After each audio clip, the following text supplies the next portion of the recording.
there. There's a statement that I know that Meyendorff is not always totally correct, but every now and then he has some pretty good insights. And one thing he said that was useful was he talked about in his little book on Palamas that it's not yoga. There's people will point to similarities between certain phrases or words, like you mentioned Custinger earlier, his perennialism. But St. Gregory Palamas was not teaching yoga, just for the sake of people who tend to bring this objection up. Could you explain why it's not yoga? Yeah, a video on this, and the perennialists hate me for it. But it goes, well, first of all, I take the historic position that I assume hesychasm, the apostolic tradition, because you have the historic references showing that this has been since St. Anthony and beyond, right to the New Testament scriptures, 1 Thessalonians 4, and then you can go back to the book of Kings. When St. Gregory Palamas says that Elijah, after he killed the prophets, when he put his head between his knees, was praying hesychastically. So hesychasm was an Old Testament practice as well. And so I would go back even further and state that the true practice was revealed to Adam. And in Genesis 4, when we read, then began men to call upon the name of the Lord, that was a practice that was there. Concurrently with that, you have a pagan practice from the sons of Cain. And you find that enshrined in Masonry, where there's a perennial tradition that imitates very closely the truth. You'll notice that even the names of the cities tried to the names of Cain's cities, the parallel cities, they mirrored. Oh yeah. They copied. So this perennialism copies. And if you look at now you're the expert on this, I'm not. I try to stay somewhat uneducated on it because I don't like to get into the occult much. But Masonry claims its ties to Tubal-Cain. Oh yeah, well, I'm not an expert on Masonry, but yeah, they do that. Yeah. Yeah, but anyways, so you see that tradition before the flood there, enshrined then after the Tower of Babel with the same stuff under Nimrod.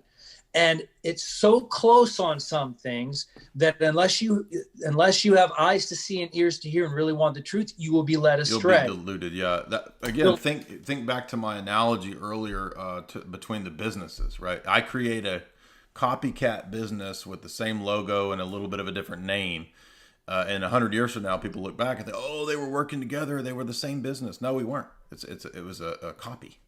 Yeah. So when Satan arrives, and now I'm answering the question in an oblique way.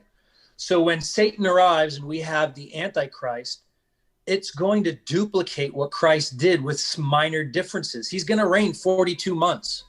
He's going to die, be raised, reign 42 months. Jesus had to. Yeah, there's mimics, exactly. But there's slight differences. And unless you knew the scripture and unless you wanted the truth, God will allow you to be deceived. Now, that said, I believe that it goes back to the differences. Well, actually, let me go back one more time. That said, the apostolic tradition was then handed down and the apostles went and evangelized. Matthew went to Judea. Thomas went to India. Mm-hmm. Thomas went and passed on hesychasm to India. I believe that a lot of what you read in the Gita, the Bhagavad Gita, and a lot of those texts, the non-dualistic texts, are syncretistic texts and post-Christian writings. There's no earlier writing of the Bhagavad Gita than the 7th century. I didn't know that. No. Interesting. Yeah. Now, they do have some teaching in their Vedas. You have the 4 Vedas, right. But their earliest one, I think, and I'm open to correction, I could be wrong, I think was like 1000 BC, okay. But there's absolutely nothing that resembles the Christian doctrine or yoga or anything like that. The Yoga Sutras were post-Christian.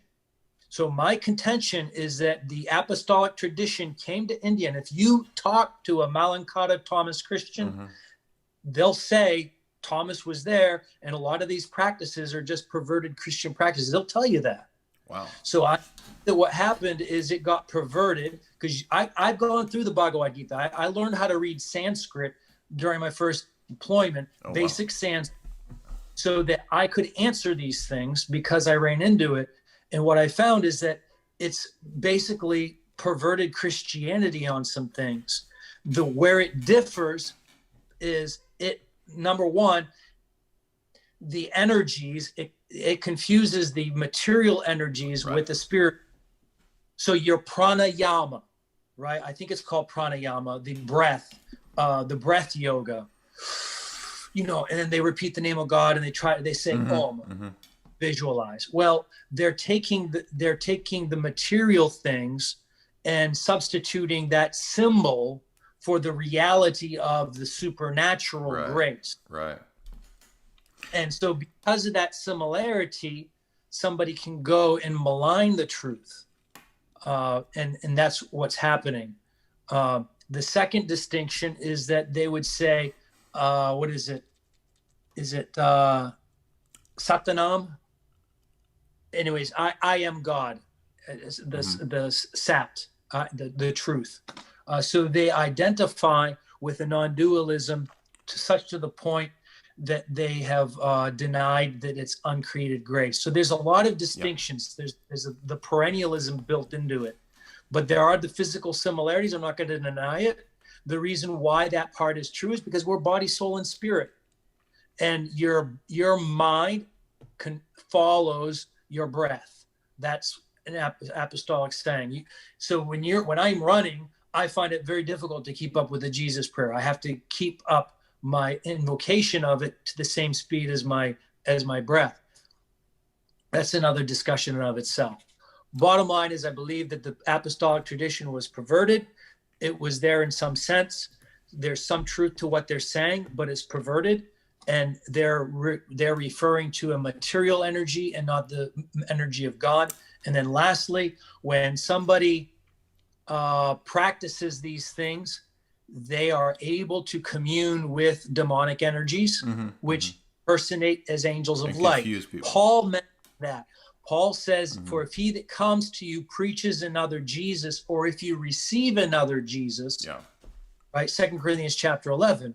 So there are people that are able to work yogic wonders and signs to deceive. The best book on this is the Yogis, the Guru, and the Elder. Yes. Yep. And the Elder is Elder Paisius, now Saint Paisius. He addresses this very question, and I encourage somebody to read that. It's very enlightening.